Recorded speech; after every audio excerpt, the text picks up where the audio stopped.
ಬ್ಯಾಂಗ್ಳೂರಲ್ಲಿ ಚರ್ಚೆ ಬರೀ ಇದೇ ಇದೆ, garbage garbage garbage garbage, traffic, ರೋड condition ಇವುಗಳನ್ನ ನಾವು ಸರಿ ಮಾಡಲಿಲ್ಲ ಅಂದ್ರೆ ನಾವು ಇದ್ದು ಏನು ಸುಖ। कर्नाटक में शहरी तरक्की और सड़कों की हालत को बेहतर बनाने के लिए हुकूमत ने एक बड़ा मंसूबा शुरू करने का ऐलान किया है। बेंगलुरु डेवलपमेंट मिनिस्टर कृष्णा बैरेगौड़ा ने कहा कि वार्ड और अंदरूनी सड़कों की मरम्मत और तरक्की के लिए हिसाब किताब और टेंडरिंग का अमल अगले 2 महीनों में पूरा कर लिया जाएगा और तमाम काम 4 से 6 माह के अंदर मुकम्मल किए जाएंगे।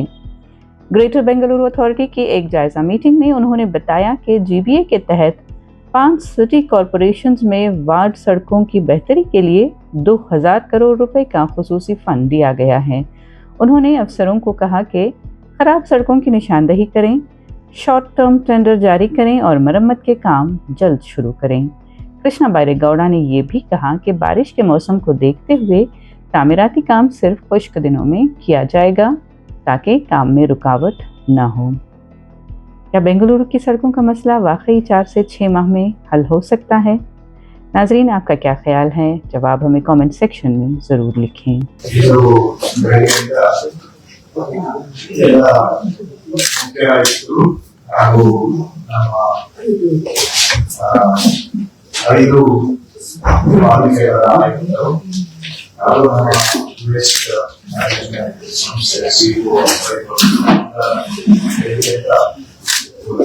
ಈ ಕಸ ನಿರ್ವಹಣೆ ಬಗ್ಗೆ ಮತ್ತು ಕಸ ಸಂಗ್ರಹಣೆ ಬಗ್ಗೆ ಸುದೀರ್ಘವಾಗಿ ಬೆಳಗ್ಗೆಯಿಂದಲೂ ಕೂಡ ಚರ್ಚೆ ಮಾಡಿ ಸುಧಾರಣಾ ಕ್ರಮಗಳ ಬಗ್ಗೆನೂ ಚರ್ಚೆ ಮಾಡಿದ್ದೇವೆ।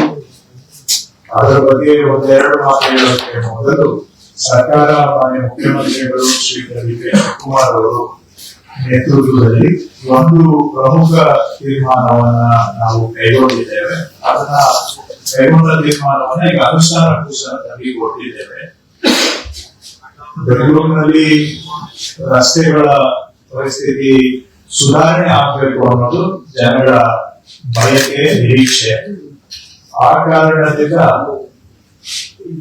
ಈ ಪ್ರಮುಖ ರಸ್ತೆಗಳನ್ನ ಹೊರತುಪಡಿಸಿ ಆಂತರಿಕ ರಸ್ತೆಗಳು, ಇಂಟರ್ನಲ್ ರೋಡ್ಸ್, ವಾರ್ಡ್ ರೋಡ್ಸ್ ಅಂತಾನು ವಾಡಿಕೆಯಲ್ಲಿ ನಾವು ಕರೀತೇವೆ, ಆಂತರಿಕ ರಸ್ತೆಗಳು ಸುಧಾರಣೆಯನ್ನ ಒಂದು ಸಮರೋಪಾದಿಯಲ್ಲಿ ಕೈಗೆತ್ತಿಕೊಳ್ಳಬೇಕು ಅಂತ ಹೇಳಿ ಇಡೀ 5 ನಗರ ಪಾಲಿಕೆ ವ್ಯಾಪ್ತಿಯಲ್ಲಿ ಎಲ್ಲೆಲ್ಲಿ ಆಂತರಿಕ ರಸ್ತೆಗಳು, ವಾರ್ಡ್ ರೋಡ್ಸ್ ಹಾಳಾಗಿದ್ದಾವೆ ಅವುಗಳನ್ನ ತತ್ಕ್ಷಣ ಗುರುತಿಸಿ ಅವುಗಳಿಗೆ ಹೊಸದಾಗಿ ರಸ್ತೆಯನ್ನ ಮಾಡಲಿಕ್ಕೆ, ಡಾಂಬರೀಕರಣ ಮಾಡಲಿಕ್ಕೆ ಅಂದಾಜನ್ನು ತಯಾರು ಮಾಡಿ ಅಲ್ಪಾವಧಿಯ ಟೆಂಡರ್ ಅನ್ನ ಮಾಡಿ ಕೂಡಲೇ ಆ ಕಾಮಗಾರಿಗಳನ್ನ ಕೈಗೆತ್ತಿಕೊಳ್ಬೇಕು ಅಂತ ಹೇಳಿ ಇವತ್ತು ನಾವು ಆದೇಶವನ್ನ ಹೊರಡಿಸಿ ಅದಕ್ಕೆ ಸರ್ಕಾರದಿಂದ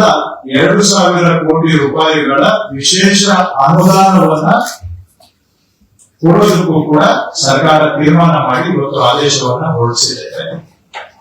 ಸೊ ರಿಪೀಟ್ ಮಾಡೋದಾದ್ರೆ, ಬೆಂಗಳೂರಿನಲ್ಲಿ ಹದಗೆಟ್ಟಿರ್ತಕ್ಕಂತಹ ಇಂಟರ್ನಲ್ ರೋಡ್ಸ್, ವಾರ್ಡ್ ಲೆವೆಲ್ನ ರಸ್ತೆಗಳು, ಅಂತ ರಸ್ತೆಗಳು ಯಾವ್ಯಾವ್ದು ಹದಗೆಟ್ಟಿದೆ ಅಂತಹ ರಸ್ತೆಗಳನ್ನ ಕೂಡಲೇ ಅವುಗಳ ಮರುಡಾಂಬರೀಕರಣ ಕೈಗೆತ್ತಿಕೊಳ್ಬೇಕು ಅಂತ ಹೇಳಿ ತೀರ್ಮಾನ ಮಾಡಿ 2,000 ಕೋಟಿ ರೂಪಾಯಿಗಳ ಅನುದಾನವನ್ನ ಅವರಿಗೆ ಒದಗಿಸಿಕೊಟ್ಟು ಅಲ್ಪಾವಧಿಯಲ್ಲಿ ಟೆಂಡರ್ ಮಾಡಿ ಇವುಗಳನ್ನ ಕೂಡಲೇ ಡಾಂಬರೀಕರಣ ಕೈಗೆತ್ತಿಕೊಳ್ಳಬೇಕು ಅಂತ ಸರ್ಕಾರ ತೀರ್ಮಾನ ಮಾಡಿದೆ। ಆ ಹಿನ್ನೆಲೆಯಲ್ಲಿ ನಾವಿವತ್ತು ಮುಖ್ಯ ಆಯುಕ್ತರು ಮತ್ತು 5 ಆಯುಕ್ತರಿಗೆ ಸೂಚನೆ ಕೊಟ್ಟಿದ್ದೇವೆ, ಕೂಡಲೇ ಈ ರೀತಿಯ ರಸ್ತೆಗಳನ್ನ ಗುರುತಿಸಬೇಕು, ಅವುಗಳಿಗೆ ಅಂದಾಜು ಪಟ್ಟಿಯನ್ನ ತಯಾರು ಮಾಡಬೇಕು ಹಾಗೂ ಶಾರ್ಟ್ ಟರ್ಮ್ ಟೆಂಡರ್ ಮಾಡಬೇಕು ಮತ್ತು ಆದಷ್ಟು ಶೀಘ್ರವಾಗಿ ಇವುಗಳ ಕೆಲಸವನ್ನು ಕೂಡ ಆರಂಭ ಮಾಡಬೇಕು।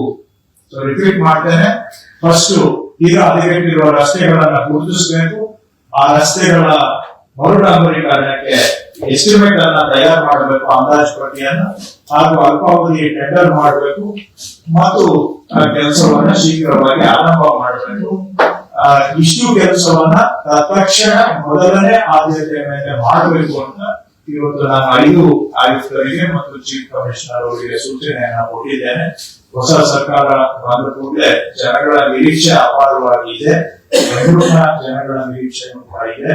ಆ ಜನಗಳ ನಿರೀಕ್ಷೆಗೆ ತಕ್ಕ ಹಾಗೆ ಸರ್ಕಾರ ಕೆಲಸ ಮಾಡಬೇಕು ಅನ್ನೋ ಒಂದು ಹಿನ್ನೆಲೆಯಲ್ಲಿ ಈ ತೀರ್ಮಾನವನ್ನ ಸರ್ಕಾರ ತೆಗೆದುಕೊಂಡು 2,000 ಕೋಟಿ ರೂಪಾಯಿಗಳನ್ನ ಈ ಕೆಲಸಕ್ಕೆ ನಾವು ಅನುದಾನವನ್ನ ಒದಗಿಸಿಕೊಡ್ತಾ ಇದ್ದೇವೆ. ಇದು ಮುಖ್ಯ ರಸ್ತೆಗಳನ್ನ ಹೊರತುಪಡಿಸಿ, ಆರ್ಟಿರಿಯಲ್ ಸಬ್ ಆರ್ಟಿರಿಯಲ್ ರೋಡ್ಸ್ ಅನ್ನ ಹೊರತುಪಡಿಸಿ ಇಂಟರ್ನಲ್ ರೋಡ್ಸ್ ಏನ್ ಹಾಳಾಗಿದ್ದಾವೆ ಅದಕ್ಕೆ ಆದ್ಯತೆ ಕೊಡ್ಬೇಕು. ಎಲ್ಲಾದ್ರೂ ಕೆಲವು ಕ್ಷೇತ್ರದಲ್ಲಿ ಆರ್ಟಿರಿಯಲ್ ರೋಡ್ಸ್ ತಗೊಳ್ಳೋಂಗಿದ್ರು ನಮ್ದೇನು ಅದ್ರ ಬಗ್ಗೆ ತಕರಾರಿಲ್ಲ. ಬಟ್ ಪ್ರಯಾರಿಟಿ ಇಂಟರ್ನಲ್ ರೋಡ್ಸ್ ಗೆ ಅಂತ ನಾವು ಸೂಚನೆಯನ್ನ ಕೊಟ್ಟಿದ್ದೇವೆ. ಸೊ ಎರಡನೇದು ಮುಖ್ಯವಾಗಿ ಇವತ್ತು ಸುದೀರ್ಘವಾಗಿ ಚರ್ಚೆ ಆಗಿದ್ದು ಕಸ ನಿರ್ವಹಣೆ ಬಗ್ಗೆ. ನಾನೇನು ಅದ್ರ ಬಗ್ಗೆ ಹೆಚ್ಚಿಗೆ ನಮಗೆ ಹೇಳೋದು ಬೇಕಾಗಿಲ್ಲ. ಯಾಕಂದ್ರೆ ಬೆಂಗಳೂರಲ್ಲಿ ಕಸ ನಿರ್ವಹಣೆ ಬಗ್ಗೆ ಬಹಳ ಚರ್ಚೆ ಪ್ರತಿನಿತ್ಯ ಆಗ್ತಾನೆ ಇರುವಂತ ವಿಷಯ. ಸೊ ಸಮಸ್ಯೆ ಬಗ್ಗೆ ನಿಮ್ಗೆ ನಾನು ಹೆಚ್ಚು ಹೇಳುವ ಅವಶ್ಯಕತೆ ಇಲ್ಲ ಅಂತ ನಾನು ಭಾವಿಸ್ಕೊಳ್ತೇನೆ. ಪರಿಹಾರ ಕ್ರಮಗಳ ಬಗ್ಗೆ ಇವತ್ತು ನಾವು ಚರ್ಚೆ ಮಾಡಿದ್ದೇವೆ. ತತ್ಕ್ಷಣ ಈಗ ಹೊಸ ಟೆಂಡರ್ ಆಗಿದೆ, ಅದನ್ನ ಅನುಷ್ಠಾನ ಚರ್ಚೆಗಳು ನಡೀತಾ ಇದೆ. ಅದು ಅನುಷ್ಠಾನ ಬರುವವರೆಗೂ ಕೂಡ ನಾವು ಕಾಯಲಿಕ್ಕೂ ಆಗೋದಿಲ್ಲ. ಹೊಸ ಟೆಂಡರ್ 2 ಸಪರೇಟ್ ಟೆಂಡರ್ ಆಗಿದೆ. ಒಂದು ಯಾಕಂದ್ರೆ ಎಲ್ಲ ಇಶ್ಯೂಸ್ ಮಿಕ್ಸಪ್ ಆಗ್ಬಿಡುತ್ತೆ. ಕಲೆಕ್ಷನ್ ಮಾಡೋದಕ್ಕೆ 33 ಪ್ಯಾಕೇಜ್ ಮಾಡಿ ಬೆಂಗಳೂರಿನಲ್ಲಿ ಅದು ಸಪರೇಟ್ ಆಗಿ 33 ಟೆಂಡರ್ ಅನ್ನ ಕರೆದಿದ್ದಾರೆ. ಅದರಲ್ಲಿ ಒಂದು 6 ಟೆಂಡರ್ ಸ್ವಲ್ಪ ಕೋರ್ಟ್ ಅಲ್ಲಿ ಇದೆ. 6 ಟೆಂಡರ್ ಬಿಟ್ಟರೆ ಇನ್ನು 27 ಟೆಂಡರ್ ಫೈನಲೈಸೇಷನ್ ಸ್ಟೇಜ್ ಬಂದಿದೆ. ರಿಪೀಟ್ ಮಾಡ್ತೇನೆ, ಕಲೆಕ್ಷನ್ ಮಾಡೋದಕ್ಕೆ ಇಡೀ ಬೆಂಗಳೂರಿನಲ್ಲಿ ಒಂದು 33 ಪ್ಯಾಕೇಜ್ ಅನ್ನ ಮಾಡಿ ಏರಿಯಾ ವೈಸ್ 33 ಟೆಂಡರ್ ಆಗಿದೆ. ಒಂದು 6 ಮಾತ್ರ ಕೋರ್ಟ್ ನಲ್ಲಿದೆ. ಇನ್ನು ಉಳಿದಂತವುಗಳನ್ನ ಅಂತಿಮ ತೀರ್ಮಾನ ತೆಗೆದುಕೊಳ್ಳುವ ಹಂತಕ್ಕೆ ಬಂದಿದೆ. ಆದ್ರೆ ಅದು ಹೊಸ ಟೆಂಡರ್ ಬಂದು ಅವರು ಕೈಗೆತ್ಕೊಂಡು ಅಲ್ಲಿವರೆಗೆ ನಾವು ಸುಧಾರಣೆಗೆ ಕಾಯೋದಕ್ಕೆ ಸಾಧ್ಯ ಆಗೋದಿಲ್ಲ. ಸುಧಾರಣೆ ತತ್ಕ್ಷಣ ಆಗ್ಬೇಕು ಅಂತ ಹೇಳಿ ಹಾಲಿ ವ್ಯವಸ್ಥೆಯಲ್ಲೇನೆ ಏನೆಲ್ಲ ಸುಧಾರಣೆ ಮಾಡಬೇಕು ಅಂತ ನಾನು ಇವತ್ತು ಕೆಲವು ಸೂಚನೆಗಳನ್ನ ಕೊಟ್ಟಿದ್ದೇನೆ. ನಾನು ಅಧಿಕಾರಿಗಳಿಗೆ ಸ್ಪಷ್ಟವಾಗಿ ಹೇಳಿದ್ದೇನೆ, ಮನೆ ಮನೆಗೆ ಹೋಗಿ ಕಲೆಕ್ಷನ್ ಮಾಡಬೇಕು. ಕಷ್ಟ ಇದೆ, ಅಲ್ಲಿ ಕೆಲವು ಕಡೆ ವೆಹಿಕಲ್ ಕೊರತೆ ಇದೆ, ಕೆಲವು ಕಡೆ ಸಿಬ್ಬಂದಿ ಕೊರತೆ ಇದೆ, ಕೆಲವು ಕಡೆ ಹಳೆ ಗಾಡಿಗಳಿದಾವೆ. ಅಲ್ಲಿ ಕೆಲವರು ಟೆಂಡರ್ದಾರರು ಈಗ ಇರೋರು ಕಾಂಟ್ರಾಕ್ಟರ್ಸ್ ಎಷ್ಟು ಸಿಬ್ಬಂದಿ ಕೊಡ್ಬೇಕು ಆ ಸಿಬ್ಬಂದಿ ಕೊಡ್ತಾ ಇಲ್ಲ. ಆ ವೆಹಿಕಲ್ಗಳಿಗೆ ಒಂದಕ್ಕೂ GPS ಇಲ್ಲ. ಯಾವ ವೆಹಿಕಲ್ಗೂ GPS ಇಲ್ಲ. GPS ಮ್ಯಾಂಡೇಟರಿ ಅಂತ ಹೈಕೋರ್ಟ್ ಹೇಳಿದೆ. ಆದ್ರೆ ಈಗಿರೋ ವೆಹಿಕಲ್ಗಳಲ್ಲಿ ಯಾವ್ದ್ರಲ್ಲೂ GPS ಇಲ್ಲ. ಮೆಜಾರಿಟಿ ವೆಹಿಕಲ್ಗಳಲ್ಲಿ ಯಾವ್ದು ಅಲ್ಲಿ ಇಲ್ಲಿ ಒಂದು ಇರಬಹುದು, ಯಾವ್ದ್ರಲ್ಲೂ ಇಲ್ಲ ಕಾಣುತ್ತೆ. ಹೈಕೋರ್ಟ್ ಡೈರೆಕ್ಷನ್ ಇದ್ರೂ ಕೂಡ ಯಾವ ವೆಹಿಕಲ್ ಅಲ್ಲೂ GPS ಇಲ್ಲ. ಇದೇ ಒಂದು ದುರ್ವ್ಯವಸ್ಥೆ ನಡ್ಕೊಂಡು ಬಂದಿದೆ. ಆದ್ರೆ ಅದು ಹೊಸ ಟೆಂಡರ್ ಈಗ ಅಲ್ಲ, ಬಹುಶಃ 6-7 ಬಾರಿ ಕರೆದಿದ್ದಾರೆ. ಪ್ರತಿ ಬಾರಿಯೂ ಕೂಡ ಕೋರ್ಟ್ಗೆ ಹೋಗಿ ಸ್ಟೇ ತಗೊಂಡು ಹೊಸ ಟೆಂಡರ್ ಆಗ್ಲಿಕ್ಕೆ ಬಿಟ್ಟಿಲ್ಲ. ಆದ್ರೂ ಕೂಡ ಈಗ ಹಾಲಿ ಇರುವ ವ್ಯವಸ್ಥೆಯಲ್ಲೇ ಸುಧಾರಣೆ ತರಬೇಕು. ಹೊಸ ಟೆಂಡರ್ ಅವರಿಗೆ ನಾವು ಫೈನಲ್ ಆಗಿ ವರ್ಕ್ ಆರ್ಡರ್ ಕೊಡಕ್ಕೆ ಈಗ 15 ದಿನ ಆಗುತ್ತೋ 1 ತಿಂಗಳಾಗುತ್ತೋ ಗೊತ್ತಿಲ್ಲ. ಆದ್ರೆ ಅಲ್ಲಿವರೆಗೂ ನಾವು ಕಾಯದೆ ತತ್ಕ್ಷಣ ಸುಧಾರಣೆ ಆಗ್ಬೇಕು ಅಂತ ಹೇಳಿದ್ರೆ ನಮ್ಮ ಹಾಲಿ ಸಿಸ್ಟಮ್ ಏನಿದೆ ಈಗ ಕಸ ಸಂಗ್ರಹಣೆ ವ್ಯವಸ್ಥೆ, ಇದು ಇನ್ನಷ್ಟು ನಾವು ತೀಕ್ಷ್ಣವಾಗಿ ಅದನ್ನ ಅನುಷ್ಠಾನ ಮಾಡಬೇಕು. ಈಗ ಸ್ವಲ್ಪ ಅದು ಇದೇ ಸಿಸ್ಟಮ್ ಅಲ್ಲಿ ಕಲೆಕ್ಷನ್ ಚೆನ್ನಾಗಿತ್ತು, ಸೆಗ್ರಿಗೇಷನ್ ಆಗ್ತಾ ಇತ್ತು. ರಸ್ತೆ ಬದಿಯಲ್ಲಿ ಇಷ್ಟು ಪ್ರಮಾಣದಲ್ಲಿ ಕಸ ಬಿಸಾಕುವ ವ್ಯವಸ್ಥೆ ಇರಲಿಲ್ಲ. ಇಷ್ಟೊಂದು ಬ್ಲಾಕ್ ಸ್ಪಾಟ್ಸ್ ಇರ್ತಾ ಇರಲಿಲ್ಲ ಮೊದಲು. ಇಷ್ಟೊಂದು ಜನ ರೋಡ್ಗೆ ತಗೊಂಡು ಬಂದು ಬಿಸಾಕುವಂತ ವ್ಯವಸ್ಥೆ ಇರ್ತಾ ಇರಲಿಲ್ಲ. ಆದ್ರೆ ಕಳೆದ ಕೆಲವು ದಿನ ಅಂದ್ರೆ ಸ್ವಲ್ಪ ವರ್ಷಗಳಿಂದ ಇದು ಶಿಥಿಲ ಆಗಿದೆ. ಸೊ ಹಾಗಾಗಿ ನಾನು ಇವತ್ತು ಚೀಫ್ ಕಮಿಷನರ್ ಮತ್ತು ನಮ್ಮ ಇದು ಏನು ಸಿಇಒ ಅವರು ಮತ್ತು ಎಲ್ಲ ಕಮಿಷನರ್ಗೆ ಹೇಳಿದ್ದೇನೆ, ನಮ್ಮ ಗ್ರೌಂಡ್ ಲೆವೆಲ್ ಸಿಬ್ಬಂದಿ ಮಾರ್ಷಲ್ಸ್ ಇದ್ದಾರೆ, ಲೀಗ್ ವರ್ಕರ್ಸ್ ಇದ್ದಾರೆ, ಮನೆ ಮನೆಗೆ ಹೋಗಿ ಕಸ ಕಲೆಕ್ಟ್ ಮಾಡುವಂತ ಸಿಬ್ಬಂದಿ ಇದ್ದಾರೆ, ಆಟೋ ಟಿಪ್ಪರ್ಗಳಿದ್ದಾವೆ. ಇವೆಲ್ಲವೂ ಕೂಡ ಏನು ವ್ಯವಸ್ಥೆ ಇದೆ ಅದು ಸರಿಯಾಗಿ ಕೆಲಸ ಮಾಡಬೇಕು. ಇದನ್ನ ನಾನು ಇವತ್ತು ಅವರಿಗೆ ಒತ್ತಾಯ ಮಾಡಿ ಹೇಳಿದೆ. ಮತ್ತೆ ಅವರಿಗೆ ನಾನು ಒಂದು ಸ್ವಲ್ಪ ಎಚ್ಚರಿಕೆಯನ್ನು ಕೂಡ ಕೊಟ್ಟಿದ್ದೇನೆ. ನಾನು ಫೀಲ್ಡ್ಗೆ ಬರೋದಕ್ಕೆ ಶುರುವಾದ ಮೇಲೆ ಫೀಲ್ಡ್ ಅಲ್ಲಿ ಏನಾದರೂ ಇವರು ಸಮರ್ಪಕವಾಗಿ ಕೆಲಸ ಮಾಡದೇ ಇರುವಂತಹದ್ದು ಕಂಡು ಬಂದ್ರೆ ಆವಾಗ ಅವರು ಅದಕ್ಕೆ ಆಕ್ಷನ್ ಅನ್ನು ಕೂಡ ಅವರು ಫೇಸ್ ಮಾಡಬೇಕಾಗುತ್ತೆ ಅನ್ನುವಂತ ಎಚ್ಚರಿಕೆಯನ್ನು ಅವರಿಗೆ ಕೊಟ್ಟಿದೆ. ನನ್ನ ಪ್ರಕಾರ ನಮ್ಮ ಇರುವಂತಹ ವ್ಯವಸ್ಥೆ ಸರಿಯಾಗಿ ಕೆಲಸ ಮಾಡಿದ್ರೆ ಒಂದು 50% ಅಂತೂ ಸುಧಾರಣೆ ತರಲಿಕ್ಕೆ ಅವಕಾಶ ಇದೆ. 50% ಸುಧಾರಣೆ ಆಗುತ್ತೆ. ಅವರು ಮನೆ ಮನೆಗೆ ಹೋಗಿ ಕಲೆಕ್ಷನ್ ಮಾಡಬೇಕು, ಕೊಟ್ಟಿರೋ ಟೈಮ್ ಅಲ್ಲಿ ಕಲೆಕ್ಷನ್ ಮಾಡಬೇಕು. ಕೆಲವು ಕಡೆ ಆ ಬೀದಿಗಳಿಗೆ ಹೋಗ್ತಾ ಇಲ್ಲ, ಅಂತ ಸಂದರ್ಭದಲ್ಲಿ ಜನ ತಂದು ಅಲ್ಲಿ ಇಲ್ಲಿ ಬಿಸಾಕ್ತಾರೆ, ಟೈಮ್ಗೆ ಹೋಗ್ತಾ ಇಲ್ಲ. ಕೆಲವು ದಿನ ಕೆಲವು ವೆಹಿಕಲ್ಸ್ ಬರೋದಿಲ್ಲ, ಸಿಬ್ಬಂದಿನೇ ಬರೋದಿಲ್ಲ. ಈ ತರದನ್ನೆಲ್ಲ ನೀವು ಸುಧಾರಣೆ ಮಾಡಬೇಕು ಅಂತ ಹೇಳಿ ನಾನು ಇವತ್ತು ಅಧಿಕಾರಿಗಳಿಗೆ ಸೂಚನೆ ಕೊಟ್ಟಿದ್ದೇನೆ. ನೀವು ಕೆಲವು ಏರಿಯಾದಲ್ಲಿ ಮನೆ ಮನೆ ಕಲೆಕ್ಷನ್ 65, 70, 80% ಮುಗಿದಿದ್ದಾರೆ. ಕೆಲವು ಏರಿಯಾದಲ್ಲಿ ಈಗ ಬರೀ 45% ಇದೆ. ರಿಪೀಟ್ ಮಾಡ್ತೇನೆ, ಕೆಲವು ಏರಿಯಾದಲ್ಲಿ ಮನೆ ಮನೆಗೆ ಹೋಗಿ ಕಸ ಬೇರ್ಪಡಿಸಿ ಸೆಗ್ರಿಗೇಟೆಡ್ ವೇಸ್ಟ್ ಕಲೆಕ್ಷನ್ 70-80% ವರೆಗೂ ಮುಟ್ಟಿದ್ದಾರೆ ಕೆಲವರು. ಇನ್ ಕೆಲವು 40-45% ಅಲ್ಲಿದೆ. ಕೆಲವರು ಚೆನ್ನಾಗಿ ಕೆಲಸ ಮಾಡಕ್ಕೆ ಯಾಕೆ ಆಗುತ್ತೆ, ಇನ್ ಕೆಲವ್ರಿಗೆ ಯಾಕೆ ಆಗೋದಿಲ್ಲ? ಏನ್ ಕಾರಣ ಇದಕ್ಕೆ? ಕೆಲವು ಏರಿಯಾ ಮೇಲೆ ವ್ಯತ್ಯಾಸ ಇರಬಹುದು. ಸ್ವಲ್ಪ ಒಳ್ಳೆ ಏರಿಯಾಗಳಲ್ಲಿ ಸೆಗ್ರಿಗೇಷನ್ ಚೆನ್ನಾಗಿ ಆಗ್ಬಹುದು, ಬಡವರು ಇರೋ ಕಡೆ ಸ್ವಲ್ಪ ಕಷ್ಟ ಇರಬಹುದು. ಆದ್ರೆ ಅದನ್ನು ಹೊರತುಪಡಿಸಿ ನಾವು ಸರಾಸರಿ ತಗೊಂಡಾಗ ಕನಿಷ್ಠ ಒಂದು 65% ಆದ್ರೂ ಮನೆಯಲ್ಲಿ ಸೆಗ್ರಿಗೇಟೆಡ್ ವೇಸ್ಟ್ ಅನ್ನ ಕಲೆಕ್ಟ್ ಮಾಡಬೇಕು. ಇದನ್ನ ಮಾಡಲಿಲ್ಲ ಅಂತ ಹೇಳಿದ್ರೆ ಅಧಿಕಾರಿಗಳು ಹಾಗೂ ಅಲ್ಲಿ ಯಾರು ಗುತ್ತಿಗೆ ತಗೊಂಡಿದ್ದಾರೆ ಕಾಂಟ್ರಾಕ್ಟರ್, ಅವರಿಬ್ಬರ ಮೇಲೂ ಕೂಡ ಕಾಂಟ್ರಾಕ್ಟರ್ಗೆ ಪೆನಾಲ್ಟಿ ಹಾಕ್ಬೇಕಾಗುತ್ತೆ. ಮತ್ತು ನಾವು ನಮ್ಮ ಸಿಬ್ಬಂದಿ ಇದ್ರೆ ಅವ್ರ ಮೇಲೆ ಆಕ್ಷನ್ ತಗೊಳ್ಬೇಕಾಗುತ್ತೆ, ಇದನ್ನು ನೋಟಿಸ್ ಕೊಡ್ಬೇಕಾಗುತ್ತೆ. ಇದನ್ನು ಕೂಡ ನಾನು ಇವತ್ತು ಅವರಿಗೆಲ್ಲ ತಾಕೀತು ಮಾಡಿ ಮನವರಿಕೆ ಮಾಡಿ ಹೇಳಿದ್ದೇನೆ. ಫೀಲ್ಡಿಗೆ ಬಂದಾಗ ಇದು ಆಗದೆ ಇರೋದು ನನಗೆ ಕಂಡು ಬಂದ್ರೆ ಆವಾಗ ಸ್ವಲ್ಪ ಪರಿಸ್ಥಿತಿ ವಿಕೋಪಕ್ಕೆ ಹೋಗುತ್ತೆ ಅನ್ನುವಂತ ಎಚ್ಚರಿಕೆಯನ್ನು ಕೂಡ ನಾನು ಅವ್ರಿಗೆ ಕೊಟ್ಟಿದ್ದೆ. ಹೊಸ ಸಿಸ್ಟಮ್ ತರೋದು ಒಂದು ಕಡೆ ಆದ್ರೆ ಇರೋ ಸಿಸ್ಟಮ್ ಅನ್ನ ಇನ್ನಷ್ಟು ಸುಧಾರಣೆ ಮಾಡಬಹುದು ಅಂತ ನಾನು ನಂಬಿಕೆ ಹೊಂದಿದ್ದೇನೆ. ಇದನ್ನ ಅವ್ರಿಗೆ ನಾನು ಇವತ್ತು ಮುಕ್ತವಾಗಿ ಅವಕಾಶ ಕೊಟ್ಟು ಕೂಡ ಚರ್ಚೆ ಮಾಡಿದ್ದೇನೆ. ಅವರು ಒಪ್ಕೊಂಡಿದ್ದಾರೆ, ಇಲ್ಲ ಸರ್ ಮಾಡಬಹುದು, ಮಾಡ್ತೀವಿ, ನಾವೆಲ್ಲರೂ ಸೇರಿ ಮಾಡೋಣ ಅಂತ ಅವರು ಕೂಡ ಒಂದು ವಿಶ್ವಾಸದ ಮಾತನ್ನ ಹೇಳಿದ್ದಾರೆ. ಸೊ ಸುಧಾರಣೆ ಮಾಡಬಹುದು ಅಂತ ನಾನು ಕೂಡ ನಂಬಿದ್ದೇನೆ. ನಂಬರ್ 1 ಪ್ರಯಾರಿಟಿ ನಮ್ಗೆ ಈ ಕಸದ ಸಮಸ್ಯೆಯನ್ನ ಕಂಟ್ರೋಲ್ಗೆ ತರುವಂತ. ಈ ವಿಷಯದಲ್ಲಿ ಜನಗಳ ಸಹಕಾರ 50% ಜನಗಳ ಸಹಕಾರ ಮೇಲೆ ನಿಂತಿದೆ. ನೀವು ಹೇಳ್ಬೋದು ನಿಮ್ ಸಿಬ್ಬಂದಿ, ನಿಮ್ಮ ಕಾರ್ಪೊರೇಷನ್ ನೀವು ಸರಿಯಾಗಿ ಮಾಡ್ತಾ ಇಲ್ಲ ಅಂತ, ಅದೆಲ್ಲ ಇರ್ಬೋದು, ನಾನು ಯಾವ್ಯಾವ ಅಲ್ಲೇ ಹೇಳಿತಾ ಇಲ್ಲ. ಆದ್ರೆ ಜನರು ಕೂಡ ನಮ್ಗೆ ಸಹಕಾರ ಕೊಡ್ಲಿಲ್ಲ ಅಂದ್ರೆ ನಮ್ಮ ವ್ಯವಸ್ಥೆ ಸರಿಯಾಗಿ ಕೆಲಸ ಮಾಡಿದ್ರು ನಾವು ಯಶಸ್ಸು ಕಾಣ್ಲಿಕ್ಕೆ ಆಗೋದಿಲ್ಲ. ಜನಗಳಿಂದ ನಮ್ಮ ಸಹಕಾರ ಏನ್ ನಾವು ನಿರೀಕ್ಷೆ ಮಾಡ್ತೇವೆ? ದಯವಿಟ್ಟು ನಿಮ್ಮ ಮನೆ ಹತ್ರ ಕಸ ಕಲೆಕ್ಟ್ ಮಾಡಕ್ಕೆ ಸಿಬ್ಬಂದಿ ಬರಲಿಲ್ಲ ಅಂತ ಹೇಳಿದ್ರೆ ನೀವು ನಮ್ಮ ಅಧಿಕಾರಿಗಳಿಗೆ ಹೇಳಿ ನಮ್ಮ ಬೀದಿಗೆ ಬರ್ತಾ ಇಲ್ಲ ಅಂತ. ಅವರು ಬರೋ ಹಾಗೆ ಮಾಡೋದು ನಮ್ಮ ಕಾರ್ಪೊರೇಷನ್ ಕೆಲಸ. ರಿಪೀಟ್ ಮಾಡ್ತೇನೆ, ನಿಮ್ಮ ಬೀದಿಗೆ ಕಸ ಕಲೆಕ್ಟ್ ಮಾಡೋದಕ್ಕೆ ಸಿಬ್ಬಂದಿ ಬರದೆ ಹೋದ್ರೆ ಅವರನ್ನ ಬರೋ ಹಾಗೆ ಮಾಡುವುದು ಕಾರ್ಪೊರೇಷನ್ ಕರ್ತವ್ಯ. ಇದು ನಮ್ಮ ಜವಾಬ್ದಾರಿ. ಆದ್ರೆ ಬಂದರೂ ಕೂಡ ನೀವು ಕಸ ತಗೊಂಡು ಬಂದು ರೋಡ್ ಸೈಡ್ ಅಲ್ಲಿ ಹಾಕಿದ್ರೆ, ನೀವು ಕಸ ಬಿಸಾಕೋದೇ ಒಂದು ಏನು ಅಭ್ಯಾಸ ಮಾಡ್ಕೊಂಡ್ಬಿಟ್ರೆ ರೋಡ್ ಸೈಡ್ ಅಲ್ಲಿ ಎತ್ತೋದೇ ಒಂದು ಕೆಲಸ ಆಗೋಗುತ್ತೆ. ಅದನ್ನ ಮಾಡೋದು ಕಷ್ಟ ಆಗುತ್ತೆ. ನಿಮ್ ಮನೆ ರಿಪೀಟ್ ಮಾಡ್ತೇನೆ, ದಯವಿಟ್ಟು ಅರ್ಥ ಮಾಡ್ಕೊಳ್ಳಿ. ಯಾಕಂದ್ರೆ ಎಲ್ಲರಿಗೂ ಸಿಟ್ಟು ಬಂದ್ಬಿಡುತ್ತೆ ಏನಾದ್ರೂ ನಾವು ಸ್ವಲ್ಪ ಡಿಸಿಪ್ಲಿನ್ ತರಕ್ ಹೋದ್ರೆ. ನಿಮ್ ಮನೆ ಹತ್ರ ಕಸ ಎತ್ತಕ್ಕೆ ತೆಗೆಯೋರು ಬರ್ಲಿಲ್ಲ ಅಂತ ಹೇಳಿದ್ರೆ ಅವ್ರನ್ನ ಬರುವಾಗೆ ಮಾಡೋದು ನಮ್ಮ ಕರ್ತವ್ಯ, ಅದು ನಮ್ಮ ಜವಾಬ್ದಾರಿ. We are accountable, we are answerable.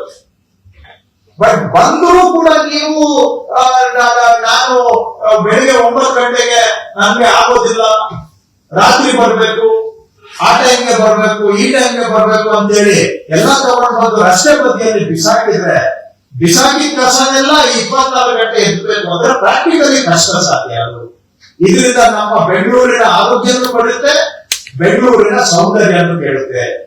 ಸುಧಾರಣೆ ಆಗ್ಬೇಕಾದ್ರೆ ನಮ್ಮ ಸಿಸ್ಟಮ್ ಅನ್ನ ನಾವು ಸರಿ ಮಾಡ್ಲಿಕ್ಕೆ ಬದ್ಧರಾಗಿದ್ದೇವೆ ನಾವು. ಆದ್ರೆ ಜನಗಳು ಕೂಡ ಕೋಆಪರೇಟ್ ಮಾಡಬೇಕು ಅಂತ ನಾನು ಜನಗಳಲ್ಲಿ ಮನವಿ ಮಾಡ್ತಾ ಇದ್ದೇನೆ. ದಯವಿಟ್ಟು ಹೇಗೆ ರಿಪೀಟ್ ಮಾಡಿ ಹೇಳ್ತಾ ಇದ್ದಾರೆ, ನಿಮ್ ಮನೆ ಹತ್ರ ಬರ್ಲಿಲ್ಲ ಅಂದ್ರೆ ನಾವ್ ಹೇಳಿ ಬರೋದು ಮಾಡ್ತೇವೆ. ಆದ್ರೂ ಕೂಡ ತಗೊಂಡು ಬಂದು ಬಿಸಾಕೋದಕ್ಕೆ ನಿಲ್ಲಿಸಿ ನೀವು ಮನೆ ಹತ್ರ ಕಸ ಕೊಡೋ ಕೆಲಸ ಮಾಡ್ಲಿಲ್ಲ ಅಂತ ಹೇಳಿದ್ರೆ, ಬಿಸಾಕೋದೇ ನಮ್ಗೆ ಒಂದು ಅಭ್ಯಾಸ ಆಗ್ಬಿಟ್ರೆ, ಆ ಬಿಸಾಕಿ ಕಸನೆಲ್ಲ ಎತ್ತದಲ್ಲೇ ಇರ್ಬೇಕು ಅಂತ ಹೇಳಿದ್ರೆ ಪ್ರಾಕ್ಟಿಕಲಿ ಕಷ್ಟ ಸಾಧ್ಯ ಆಗುತ್ತೆ. ಸೊ ಹಾಗಾಗಿ ಜನಗಳಲ್ಲೂ ನಾವು ಸಹಕಾರವನ್ನ ಬಯಸ್ತಾ ಇದ್ದೇನೆ, ಜನಗಳಲ್ಲಿ ಮನವಿ ಮಾಡ್ತಾ ಇದ್ದೇವೆ. ಬೆಂಗಳೂರು ಸುಧಾರಣೆ ಆಗ್ಬೇಕು, ಬೆಂಗಳೂರಿನ ಜೀವನ ಗುಣಮಟ್ಟ ಸುಧಾರಣೆ ಆಗ್ಬೇಕು, ವಾಸ ಮಾಡ್ತಕ್ಕಂಥ ಜನಗಳ ಆರೋಗ್ಯ ಸುಧಾರಣೆ ಆಗ್ಬೇಕು, ಬೆಂಗಳೂರಿನ ಸೌಂದರ್ಯ ಸುಧಾರಣೆ ಆಗ್ಬೇಕು ಅಂತ ಹೇಳಿದ್ರೆ ಜನಗಳ ಸಹಕಾರನೂ ಅವಶ್ಯಕತೆ ಇದೆ. ನಮ್ಮ ಸಿಸ್ಟಮ್ ಅನ್ನ ನಾವು ರಿಪೇರಿ ಮಾಡ್ತೇವೆ, ನಮ್ಮ ಸಿಸ್ಟಮ್ ಅನ್ನ ನಾವು ಸುಧಾರಣೆ ಮಾಡ್ತೇವೆ, ಆಡಳಿತಕ್ಕೆ ಚುರುಕು ಮೂಡಿಸ್ತೇವೆ. ನಮ್ಮ ಕಾಂಟ್ರಾಕ್ಟರ್ಸ್ ಯಾರಿದ್ದಾರೆ ಅವರು ಕೂಡ ಸರಿಯಾಗಿ ಕೆಲಸ ಮಾಡುವಂಗೆ ನಾವು ಪ್ರಯತ್ನ ಮಾಡ್ತೇವೆ. ಅಂದ್ರೆ ಜನರು ಕೂಡ ಸಹಕಾರ ಕೊಟ್ರೆ ಖಂಡಿತ ನಾವು ಸುಧಾರಣೆ ತರಲಿಕ್ಕೆ ಆಗುತ್ತೆ.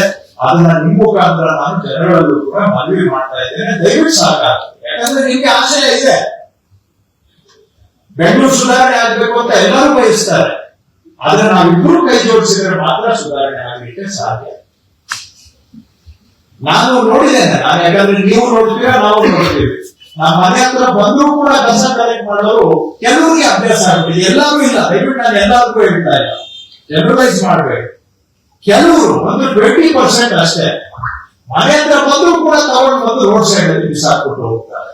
ದಯವಿಟ್ಟು ಇದನ್ನ ಮಾಡಬೇಡಿ ಅಂತ ನಾನು ಮನವಿ ಮಾಡ್ತೇನೆ. ಮನೆ ಹತ್ರನೇ ಕೆಲಸ ಕೊಡುವ ಕಸ ಕೊಡುವಂತ ಮಾಡಿ ಅದನ್ನ ಕಲೆಕ್ಟ್ ಮಾಡೋದು, ನಿರ್ವಹಣೆ, ಅದನ್ನ ಡಿಸ್ಪೋಸಲ್ ಮಾಡೋದು, ಆ ಸಿಸ್ಟಮ್ ಅಲ್ಲಿ ನಾವು ಸುಧಾರಣೆಯನ್ನ ತಗೊಂಡು ಬರ್ತೇವೆ.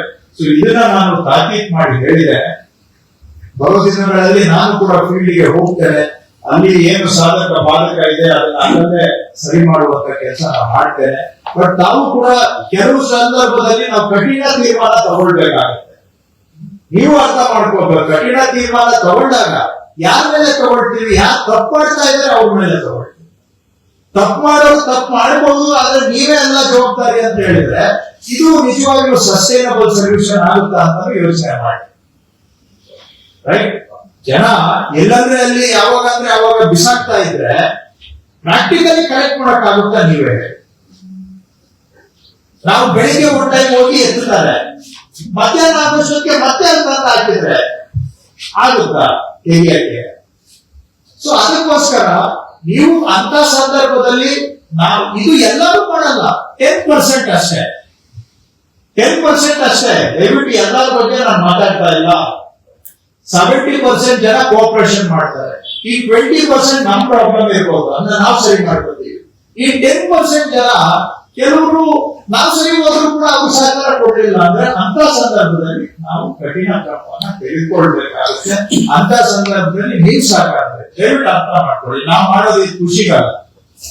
ಬೆಂಗಳೂರು ಚೆನ್ನಾಗಿರ್ಬೇಕು, ಬೆಂಗಳೂರು ವಾಸ ಮಾಡೋರಿಗೆ ಆರೋಗ್ಯ ಚೆನ್ನಾಗಿರ್ಬೇಕು. ಆ ಕಾರಣಕ್ಕೆ ಅಂತದ್ದು ಸದ್ಯಕ್ಕೆ ಅದನ್ನ ನಾನು ಹೆಚ್ಚಿಗೆ ಚರ್ಚೆ ಮಾಡಕ್ ಹೋಗಿಲ್ಲ. ಇವತ್ತು ನಮ್ಮ ಸಿಸ್ಟಮ್ ಅನ್ನ ಹೇಗೆ ಇಂಪ್ರೂವ್ ಮಾಡೋದು, ಮನೆ ಮನೆ ಕಲೆಕ್ಷನ್ ಅನ್ನ ಹೇಗೆ ಇಂಪ್ರೂವ್ ಮಾಡೋದು, ಟೈಮಿಂಗ್ ಇರಲಿ, ಮತ್ತೊಂದು ಮಗದೊಂದು ಅಧಿಕಾರಿಗಳು ಹೋಗ್ಬೇಕು, ಲೀಗ್ ವರ್ಕರ್ಸ್ ಇದ್ದಾರೆ, ಮಾರ್ಷಲ್ಸ್ ಇದ್ದಾರೆ, ಇವರೆಲ್ಲ ಫೀಲ್ಡ್ ಗೆ ಇಳಿದು ಕೆಲಸ ಮಾಡ್ಬೇಕು.